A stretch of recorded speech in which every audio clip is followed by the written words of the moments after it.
عدالتوں کا جس طریقے سے دھجیاں اڑائی گئی ہیں، روزانہ ایک نئی تاریخ رقم ہو رہی ہے. تو یہ ڈالر تو بہت مہنگا ہے، یہ تو irrational ہے. تو اس سے کوئی فائدہ ہمیں عملی طور پر ہماری اکانومی کو ہوتا ہوا نظر نہیں آ رہا. یہ جو پرویز الہی صاحب کے حوالے سے آپ بات کر رہے ہیں تو یاد رکھیں پرویز الہی نے پالیٹکس شروع ہی اب کی ہے. تمام کیسز میں عمران خان نے یہ فیصلہ کیا ہے کہ وہ نیب ترامیم کا حصہ نہیں لیں گے، نیب ترامیم کا فائدہ نہیں لیں گے، بلکہ ان کیسز کو ہیڈ آن جا کر فیس کریں گے اور پوری مردانہ وار ان کا مقابلہ کریں گے. تو یہ ثابت کرتا ہے کہ چیف جسٹس بننے سے پہلے قاضی فائز عیسیٰ صاحب نے بتا دیا کہ وہ آئین کی روح پر، آئین کے مطابق عمل درآمد کرنے پہ نہ صرف یقین رکھتے ہیں بلکہ عدالتوں جو بھی حکم صادر کریں گے اس کے اوپر منوان عمل کیا جائے گا. کوئی رکاوٹ اس کے اندر نہیں آئے گی، نہ رکاوٹ کھڑی کرنے کی کوشش کی جائے گی. یہ بھی خبر جو میں نے آپ کو بتائی ہے اس کا تعلق تو سپریم کورٹ آف پاکستان سے ہے، مگر انڈائریکٹلی یہ فائدہ دیتی ہے خان صاحب کو، تحریک انصاف کے چیئرمین کو، تحریک انصاف کو. بسم اللہ الرحمن الرحیم.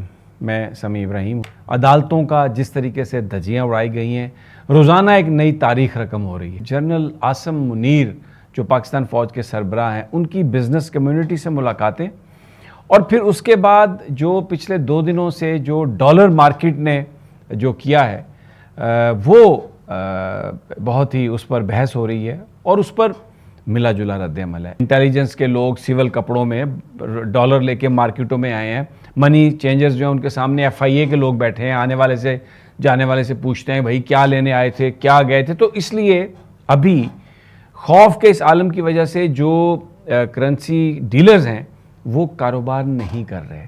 وہ ڈالر کی خرید و فروخت میں انہوں نے دلچسپی لینا بند کی ہے پکڑے جانے کے خوف سے. تو ڈالر کی پرائس نیچے آ رہی. یہ جو سارے منی چینجرز ہیں، یہ جو پوری ڈالر کی جو بزنس ہو رہا ہے، یہ اس کا 5 سے 10% ہے. اصل جو بڑا جو پلیئر ہے جو قیمت کو اوپر لے کے جاتا ہے اور نیچے لے کے آتا ہے، وہ ان مارکیٹس میں نہیں بیٹھا. یہ منی چینجرز کہہ رہے ہیں کہ کیونکہ اب ڈالر نہ کوئی خرید رہا ہے نہ کوئی لے رہا ہے، تو اس کا نقصان ایک یہ ہو سکتا ہے کہ جو امپورٹ ہوتی ہیں چیزیں پاکستان میں، جنہیں ہم لائف سیونگ ڈرگز کہتے ہیں، انسولین ہے اور بہت سارے ہارٹ کی چیزیں ہیں، اب ڈالر کوئی خوف کے مارے نہ لے رہا ہے نہ دے رہا ہے، تو ان کی امپورٹ بند ہو جائے گی. LCs میں ڈالرز کہاں سے آئیں گے؟ تو لوگ اس کا یہ ایک نیگیٹو امپیکٹ بھی ہوگا کہ ڈالر بہرحال آج اوپر گیا انٹر بینکنگ ریٹ میں، 7 تھا، اب تقریباً 8 روپے اور 94 پیسے تک چلا گیا، وچ از آن دا ہائر سائڈ.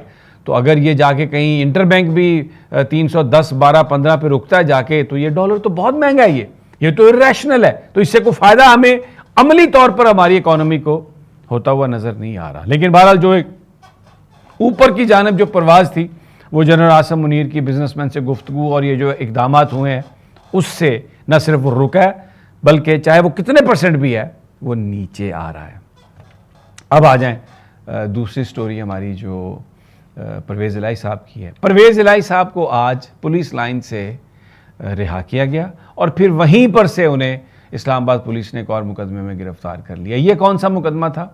یہ مقدمہ ہے 22 مارچ کو درج ہوا جوڈیشل کمپلیکس پر ہنگامہ رائی. یہ PTI کے خلاف ہوا تھا اور عمران خان کے خلاف ہوا تھا. اس میں نامعلوم افراد جو تھے ان میں پرویز الہی صاحب کا نام ڈالا گیا اور ان کو گرفتار کر لیا گیا. اور لاہور میں جو حکومت کا نمائندہ ہے اس نے یہ بتایا تھا کہ چودھری پرویز الہی پر اور کوئی مقدمہ درج نہیں ہے، انہیں تو MPO کے تحت جو ہے وہ رکھا گیا. تو اب کیونکہ انہیں پیش کرنا تھا صبح IG اسلام آباد نے اور کمشنر اسلام آباد نے، وہ تو تاریخ ہے ابھی تک، وہ تو جائیں گے یہ، اب دیکھتے ہیں لاہور ہائی کورٹ کیا کرتا ہے. لیکن یہاں پر ٹوپی ڈرامہ انہوں نے نیا کر لیا. کرتے یہ ہیں رہا ہو کے بندہ آتا ہے تو دوسرے پرچے میں گرفتار کر لیتے ہیں، وہاں سے ضمانت ہوتی ہے، تیسرے میں بے وقت کر دیا انہوں نے عدالتوں کو. ہائی کورٹ جو ہے اس کی عزت میں آپ کو بتاؤں اس وقت سول کورٹ جتنے بھی نہیں رہ گئی. اور لوگ اب یعنی آپ کا عدلیہ پر سے، ریاست پر سے، حکومت پر سے جو آپ کا اعتماد ہے وہ ختم ہو کے رہ گیا. لیکن یہ کوشش صرف یہ ہو رہی ہے کہ کسی طریقے سے انہیں لاہور ہائی کورٹ میں عدالت کے سامنے پیش نہ کیا جائے اور ان کو رہائی نہ دی جائے. اب یہ معاملہ بالکل صحیح کہا تھا حامد میر نے، یہ اب عدلیہ ورسز گورنمنٹ ہو گیا. اب یہ پرویز الہی ورسز عدلیہ یا پرویز الہی ورسز گورنمنٹ نہیں ہے. تو PTI کے لوگوں کے ساتھ یہ جو اس وقت حقیقی اپوزیشن ہے جو پی ڈی ایم کی، ان کے ساتھ یہی ہو رہا ہے۔ اور امپورٹنٹ جو بات ہے ایک اور جو آرمی چیف نے کہی، اوور آل جو بزنس کمیونٹی ہے، انہوں نے جو جنرل عاصم منیر کا ان سے خطاب ہے جس میں انہوں نے سخت اقدامات کا کہا ہے کرپشن کو روکنے کے لیے، اسمگلنگ کو روکنے کے لیے، اس کی ہر بندے نے تعریف کی ہے کہ یہ ہونا چاہیے تھا اور ہونا چاہیے۔ Let's see what unfolds next. اللہ نگہبان۔ یہ جو پرویز الہی صاحب کے حوالے سے آپ بات کر رہے ہیں تو یاد رکھیں پرویز الہی نے پالیٹکس شروع ہی اب کی ہے۔ پہلی بار پرویز الہی کے لیے لوگوں کے دلوں میں ایک محبت اور رسپیکٹ، یہ ذہن میں رکھنا۔ So that is the price. اگر وہ ثابت قدم رہتا ہے وہ آدمی تو یاد رکھنا مقبول ترین لوگوں کی صف میں وہ بندہ شامل ہو رہا ہے۔ اسی طرح پرویز الہی صاحب کے بارے میں جس سے سنا حیرت اور رسپیکٹ، ٹھیک ہے، ختم۔ انہی حالات کے اندر ایک شخص جس کا نام عمران خان ہے، انہی حالات کے اندر وہ جیل میں بیٹھا ہوا بھی جیت رہا ہے۔ جی ہاں، اس نے جیل میں بیٹھے ہوئے بھی ایسا کھڑا کیا ہے کہ سب کے اوپر بھاری ہے عمران خان، اور جیل کے اندر بیٹھا بھی مسکرا رہا ہے، جیت رہا ہے، اور جیت رہا ہے اپنے کردار کی طاقت سے، جیت رہا ہے اپنی ایمانداری کے اوپر، اور جیت رہا ہے جو کچھ اس نے کل سپریم کورٹ میں کر چھوڑا ہے۔ سپریم کورٹ کے اندر نیب کی ترامیم کے اوپر سماعت ہو رہی تھی، جن کے اوپر عمران خان کے وکیل خواجہ حارث صاحب نے ببانگ دوہل وہاں ہاتھ کھڑا کر کے کہا کہ عمران خان صاحب کا پیغام ہے کہ میں عدالت میں بتاؤں کہ عمران خان وہ واحد لیڈر ہیں جو نیب کی ترامیم کا سہارا نہیں لیں گے، اور نیب میں سے اپنے کیسز ختم کرانے کے لیے یہ جو چھوٹ ملی ہے نیب کی ترامیم کی، جس کے تھرو یہ تمام لوگ جو ہیں مسلم لیگ نون کے بڑے بڑے لیڈران اسی نیب ترامیم کی وجہ سے اپنے کرپشن کے کیسز انہوں نے بند کروائے ہیں۔ عمران خان کے وکیل نے کہا کہ عمران خان کے اوپر جو جعلی کرپشن کے مقدمات بنائے گئے ہیں، عمران خان اسے مرد کی طرح فیس کریں گے، ان نیب ترامیم کے ذریعے اپنی جان نہیں چھڑائیں گے۔ جیل میں بیٹھا ہوا بھی سورما جو ہے وہ سب کے اوپر بھاری ہے، تگڑے طریقے سے مقابلہ کر رہا ہے۔ سپریم کورٹ کے پاس بھی کوئی جواب نہیں تھا، اور مخالف وکلا کے پاس بھی عدالت میں کوئی جواب نہیں تھا کہ عمران خان جیل میں بیٹھا ہوا بھی ابھی بھی اتنا تگڑا ہے کہ اس نے انکار کر دیا ہے کہ نیب ترامیم کے ذریعے وہ بھی ایک پٹیشن ڈال کر بڑے آرام سے القادر ٹرسٹ اور دوسرے کیسز میں سے پتلی گلی سے نکل سکتے ہیں مقابلہ کرنے کے بجائے، حالانکہ تمام کیسز یہ جھوٹے ہیں۔ آپ کو پتا ہے ایک ٹرسٹ جس کی ملکیت بھی عمران خان کے پاس نہیں ہے، اس کا کیس بنایا گیا ہے، گھڑی کا کیس بنایا گیا ہے۔ ان تمام کیسز میں عمران خان نے یہ فیصلہ کیا ہے کہ وہ نیب ترامیم کا حصہ نہیں لیں گے، نیب ترامیم کا فائدہ نہیں لیں گے، بلکہ ان کیسز کو ہیڈ آن جا کر فیس کریں گے اور پوری مردانہ وار ان کا مقابلہ کریں گے۔ آج جو خبریں چلی ہیں ٹی وی پر یا چلوائی گئی ہیں کہ 3 روپے اوپن مارکیٹ میں ڈالر کم ہوا ہے۔ جی ہاں، اوپن مارکیٹ میں 3 روپے ڈالر کم ہوا ہے، یہ خبر چلوائی گئی ہے۔ کس وجہ سے؟ سفید کپڑے پہننے والوں سے۔ اب ہمارے ملک میں تو اتنے لوگ فارغ پھرتے ہیں، آپ کو پتہ ہے، بے روزگار اتنے ہیں۔ فیصل آباد پورا سفید کپڑا بناتا ہے، اور مہربانی کر کے ہمارے تو ملک میں آپ کو پتہ ہے کہ اتنا سفید کپڑا بنتا ہے کہ میں کیا کہوں۔ تو جو ویلے لوگ پھرتے ہیں سب کو سفید کپڑے پہنا کے ایک منی ایکسچینجز پر بٹھا دیجئے، نیچے آ جائیں گے۔ باقی بھی ملکوں میں جن میں یہ پرابلم ہے، سری لنکا یا دوسرے، ان کو بھیج دیں، ہمارے پاس مین پاور بھی ہے، ویلے لوگ پھر رہے ہیں، سفید کپڑا بھی بنتا ہے، تو سفید سوٹ پہنا کے ساروں کو بھیج۔ ویسے بھی ہم لوگ جو ہیں فیصل آباد کے، ہمارے رنگ بھی تھوڑے کالے ہیں، مونچھیں رکھ رہے رانا ثناء اللہ کی طرح، مونچھیں رکھ کے تاؤ دے کے ہاتھ میں لاٹھی پکڑ کے منی ایکسچینج کے سامنے بیٹھ جائیں، سفید کپڑے پہن کے، ڈالر نیچے آ جائے۔ پوری دنیا کے پاس ایسا کلیہ نہیں ہوگا، بہترین کلیہ ہے یہ جو ہے۔ لیکن اس کلیہ کے باوجود جب 3 روپے کہا جا رہا ہے سرکاری طور پر کہ اوپن مارکیٹ میں کم ہوا ہے، سرکاری طور پر یہ بھی کہا جا رہا ہے کہ تقریباً 1.5 روپیہ انٹر بینک میں ڈالر کی قیمت اضافہ ہوئی ہے۔ جی ہاں، میں آپ کے سامنے یہ رکھ رہا ہوں، سرکاری طور پر یہ مانا جا رہا ہے کہ کل ہی 1.5 روپیہ انٹر بینک کے اندر کم ہوئی ہے۔ تو میری گزارش یہی ہے کاکڑ صاحب سے جو وزیر اعظم ہیں کہ سفید کپڑوں والے کوئی 5-7 بندے جو ہیں وہ انٹر بینک کے ریٹ کے اوپر بھی بٹھا دیں، لاٹھی لے کے بیٹھ جائیں، ہو سکتا ہے وہاں بھی کوئی اثر ہو جائے۔ ایسے نہیں ہونا۔ اکانومی تبھی بہتر ہونی ہے جب اکانومی کے اندر اعتماد ہوتا ہے۔ اعتماد تب ہونا ہے، میں نے پہلے بھی کہا تھا کہ میں چیف صاحب کے سامنے بھی عرض کروں گا، فری اینڈ فیئر الیکشن کروائیں، جو جیتتا ہے اسے آنے دیں۔ عوام کے مینڈیٹ سے وہ فیصلے کرے، تبھی جا کر یہ اعتماد آنا ہے۔ اس کے بعد اسی میٹنگ کے حوالے سے ندیم ملک صاحب کے پروگرام، ندیم ملک صاحب کے حوالے سے یہ خبریں ہیں سوشل میڈیا کے اوپر، وہ کریکٹ کر سکتے ہیں اگر یہ غلط ہے یا نہیں ہے۔ ان کے حوالے سے یہ ہیں کہ وہاں پر یہ کہا گیا کہ ساری بڑی پارٹیوں کے لوگ جو ہیں وہ چور ہیں، وہ پاکستان کے ساتھ مخلص نہیں ہیں۔ مطلب نواز شریف کو بھی چور قرار دے دیا گیا، زرداری صاحب کو بھی چور قرار دے دیا گیا، اور وہاں پر نام لیے گئے پرویز خٹک صاحب کے، محمود خان صاحب کا، عمران اسماعیل صاحب کا۔ افسوس ہوا مجھے ان تینوں دوستوں نے پارٹی بھی چھوڑی، اس کے باوجود ان کا نام اس محفل کے اندر لیا گیا۔ ظاہری بات ہے ان کے لیے یہ جگ ہسائی کی بات ہے، ظاہری بات ہے ان کے لیے کوئی فخر کی بات نہیں ہے کہ ان کا وہاں پر نام لیا گیا۔ ان کو غالباً ندیم ملک صاحب کی جو خبر ہے جو مجھے سوشل میڈیا پہ نظر آ رہی ہے، کریکٹ کرے اگر کوئی یہ میں غلط کہہ رہا ہوں تو، صدیق جان صاحب کی طرف سے بھی آئی، دوسرے لوگوں نے بھی یہ خبر دی، میں نے ٹویٹر پہ دیکھی کہ ان دوستوں کو کہا گیا کہ یہ موٹر سائیکل پہ پھرتے تھے، کرپشن سے یہ امیر ہوئے ہیں۔ شاید دبے الفاظوں میں اسحاق ڈار کی طرف بھی اشارہ ہے۔ بہرحال دوسری اور آخری بات جو میں نے آپ کے سامنے رکھنی ہے، فیصلہ ہو گیا ہے کہ نواز شریف صاحب واپسی پر سیدھے جیل جائیں گے۔ ان کو یہ بتا دیا گیا ہے، ان سے کسی کی خاص آدمی کی ملاقات ہوئی تھی جس نے پیغام انہیں پہنچا دیا ہے کہ اگر آپ آئیں گے اور آپ کو سیدھا جیل جانا پڑے گا، کیونکہ اگر آپ کو باہر رکھا گیا تو پھر بڑی تنقید ہوگی، عمران خان جیل میں آپ کو باہر رکھا جائے گا۔ بنیادی طور پر جیسے میں نے آپ کو کہا ہے کہ نیب ترامیم کینسل ہوں گی، پرانی تنخواہ ختم ہوگی، نئی تنخواہ رکھی جائے گی، ان تمام کے جو سکریو ہیں وہ ٹائٹ ہوں گے۔ نواز شریف نے آنے سے انکار کر دیا ہے، دیکھتے ہیں آگے کیا ہوتا ہے، اس پر آپ سے شیئر کریں گے۔ اللہ آپ کا حامی و ناصر ہو۔ پاکستان زندہ باد۔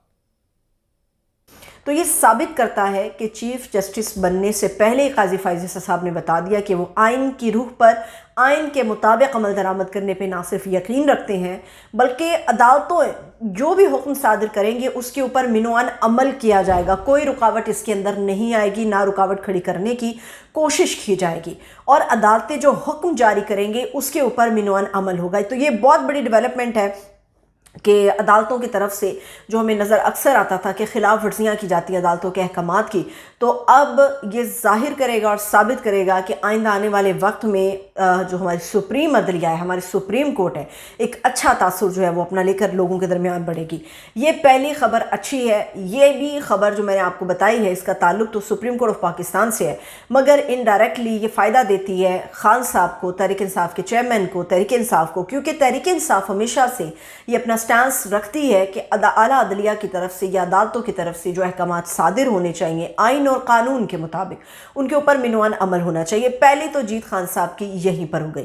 دوسری جیت یہ ہے کہ ایک طرف خان صاحب جو ہیں وہ قید و بند کی صعوبتیں برداشت کر رہے ہیں، مگر دوسری طرف ایک اور بوڑھا آدمی ہے جو کہ سابق وزیر اعلیٰ بھی رہ چکا ہے، پی ٹی آئی کا پریزیڈنٹ بھی ہے اس وقت، وہ ہے پرویز الہی صاحب۔ پرویز الہی صاحب کو رہا کر کے دوبارہ سے اریسٹ کر لیا جاتا ہے، اور آج پرویز الہی صاحب کو جو ہے وہ عدالت کے روبرو پیش کیا گیا، جس کے اندر سب سے جو اہم چیز تھی وہ یہی جاننا چاہ رہے تھے لوگ بھی، رپورٹرز بھی، میڈیا بھی، عوام بھی، کہ خان صاحب کے ساتھ جو آدمی ڈٹا کھڑا ہے کیا وہ چھوڑ جائے گا۔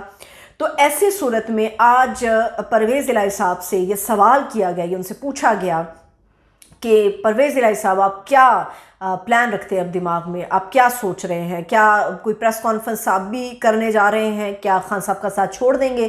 تو انہوں نے صاف انکار کیا، حالانکہ جو ان کے ویژولز آئے اس میں دیکھا جا سکتا ہے کہ وہ بالکل اچھے طریقے سے نہیں چل سکتے، ان کو دونوں ہاتھوں کی طرف سے سہارا دے کر چلایا جا رہا ہے، مگر اس کے باوجود بھی وہ پرعزم ہیں، ڈٹے ہوئے ہیں اپنی اس بات کے اوپر کہ وہ حق سچ کے اوپر ہیں اور حق سچ کا ساتھ دیں گے، چاہے اس کے لیے انہیں کسی بھی قسم کی کوئی بھی قیمت جو ہے وہ ادا کرنی پڑے۔ تو ایک یہ جو شبہ ظاہر کیا جا رہا تھا کہ شاید پرویز الہی صاحب جو ہیں ان سے جو چودھری شجاعت صاحب کی ملاقاتیں ہو رہی ہیں، ممکن ہے کہ وہ بھی اپنا راستہ جدا کر لے، خان صاحب سے نہ برداشت کر پائیں، مگر انہوں نے کلیئر کر دیا کہ وہ خان صاحب کے ساتھ ہیں۔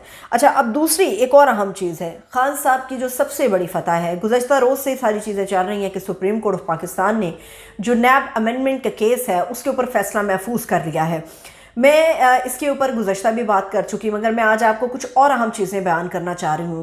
یاد رہے کہ اس میں تمام ہماری ایلیٹ نے فائدے سمیٹے ہیں، اور اگر یہ ریورس ہو جاتا ہے یا یہ کالعدم قرار دے دیا جاتا ہے تو یہی وہ خان صاحب کی فتح ہے جس کے اندر خان صاحب نے اپنا ایک سٹینس برقرار رکھا کہ کرپشن جو ہے وہ ملک میں ہو رہی ہے، ہماری اشرافیہ کرپشن کر رہی ہے، ہماری رولنگ ایلیٹ کرپشن کر رہی ہے اور عوام کو لوٹ کر یہ اپنا پیسہ باہر لے کر جا رہے ہیں، تو اگر سپریم کورٹ یہ بڑا فیصلہ جو اس نے محفوظ کیا سنا دیتی اور ایسی صورت میں اگر یہ کل عدم ہو جاتا ہے تو اس میں جو ہماری سیاسی تاریخ کے یا عصر حاضر کے لوگ ہیں اس میں سب سے زیادہ فائدہ جس آدمی نے سمیٹا وہ ہمارے سابق وزیر اعظم یعنی کہ شہباز شریف صاحب ہیں۔ ادروائز اس لائن کے اندر جو ہے نواز شریف صاحب بھی شامل ہیں، پی ڈی ایم حکومت کے کئی اہم وفاقی وزراء بھی شامل ہیں اس کے اندر، ہو از ہو کہا جاتا ہے کہ جو شامل نہ ہو سب نے اس میں فائدہ سمیٹا، اور ہمارے جو موجودہ اس وقت نگران وزیر اعظم ہیں انوار الحق کاکڑ صاحب، انہوں نے بھی نیب ترامیم کے ذریعے فائدہ سمیٹا ہے۔ اب دو اس میں رائے ہیں، ایک تو یہ کہ یہ اگر ریورس ہو جاتا ہے تو سارے کے سارے جو ہیں وہ پکڑے جائیں گے، کیسز دوبارہ سے شروع ہو جائیں گے۔ دوسری عام چیز یہ ہے کہ کچھ شکیں ہیں جن کے اوپر دوبارہ سے غور کیا جا سکتا ہے۔ اب لیٹس سی کہ سپریم کورٹ آف پاکستان اپنے فیصلے میں کیا بہتر طور پہ بیان کر کے جاتی ہے۔ باقی جہاں تک بات رہے گی پاکستان پیپلز پارٹی کی اعلیٰ قیادت کی، تو اس وقت سندھ کے اندر بہت بڑے لیول کے اوپر، بہت بڑی سطح کے اوپر جو ہے وہ کرپشن کے خلاف آپریشن شروع کرنے کی بات ہو چکی ہے، جو کہ ہمارے موجودہ آرمی چیف نے کہا ہے۔ اس وقت بریگیڈیئر حارث نواز صاحب، بریگیڈیئر ریٹائرڈ حارث نواز صاحب وہاں پر ہیں، انہوں نے کمان سنبھالی ہوئی ہے۔ تو اس وقت جو دبئی کے اندر پیپلز پارٹی کی اعلیٰ قیادت ہمیں نظر آ رہی ہے، پیپلز پارٹی کے کئی نامور ایسے لوگ ہیں جن کے نام ECL کے اوپر ڈال دیے گئے ہیں، تو یہ وہ ساری صورتحال ہے جس کی وجہ سے پاکستان پیپلز پارٹی بہت زیادہ پریشان ہے۔ ابھی جو ریسنٹلی شازیہ مری کی حوالے سے خبریں آ رہی ہیں وہ یہ بتا رہی ہیں کہ سندھ کے اندر کرپشن کی یا لوٹ کھسوٹ کی کیا صورتحال ہے، اسی وجہ سے پیپلز پارٹی کی اعلیٰ قیادت اس وقت دبئی کے اندر موجود ہے۔ باقی بات رہ گئی آخر پہ جاتے جاتے کہ آج 6 ستمبر کا بڑا خوبصورت دن ہے، یوم دفاع پاکستان۔ تمام شہداء کو سلام ہو، اور تمام وہ مائیں جنہوں نے اپنے جگر گوشے اس وطن کے لیے قربان کیے، ان کے حوصلے، ان کے عزم کے لیے ان کے سامنے ہمارے الفاظ یا ہم خود بھی کچھ نہیں ہیں۔ مگر آج کے دن ایک بڑی تکلیف دہ اسٹیٹمنٹ ہے جو کہ حمزہ شہباز کی طرف سے آئی۔ انہوں نے کہا کہ آج کے دن کو بھی انہوں نے پولیٹیسائز کرنے کی کوشش کی، اور انہوں نے یہ کہا کہ اگر ایک پائی کی کرپشن بھی میرے اوپر ثابت ہو جائے تو میں اپنی پرانی بات پر قائم ہوں کہ میں جو ہے وہ سیاست چھوڑ دوں گا، اور جو دیگر بڑے بڑے دعوے ہمیشہ اس قسم کی رولنگ ایلیٹ کے لوگ کرتے ہیں۔ تو میں جاتے جاتے آپ سے کہوں گی کہ یہ کیسے ثابت ہوگا؟ کرپشن اگر آپ نے کی ہے تو یہ کیسے ثابت ہوگا؟ جیسے یہ ثابت ہونے لگتا ہے، کبھی مقصود چپڑاسی والا واقعہ پیش آ جاتا ہے، کبھی کسی کو ہارٹ اٹیک ہو جاتا ہے، کبھی کسی کو ابدی نیند سلا دیا جاتا ہے، کبھی اپنے من چاہے آفیسرز کو نامینیٹ کر دیا جاتا ہے، کبھی پورے ادارے کو ریگڈ کر دیا جاتا ہے، تو ایسی صورت میں کرپشن اگر آپ کرتے ہیں تو کون پکڑے گا؟ یہی وہ وجوہات ہیں کہ آپ کے اوپر ایک پائی کی نہیں بلکہ اربوں خربوں کی کرپشن ہے، مگر ثابت ایک پائی بھی نہیں ہو سکتی۔ مجھے اجازت دیجیے، اپنا خیال رکھیے، خدا حافظ۔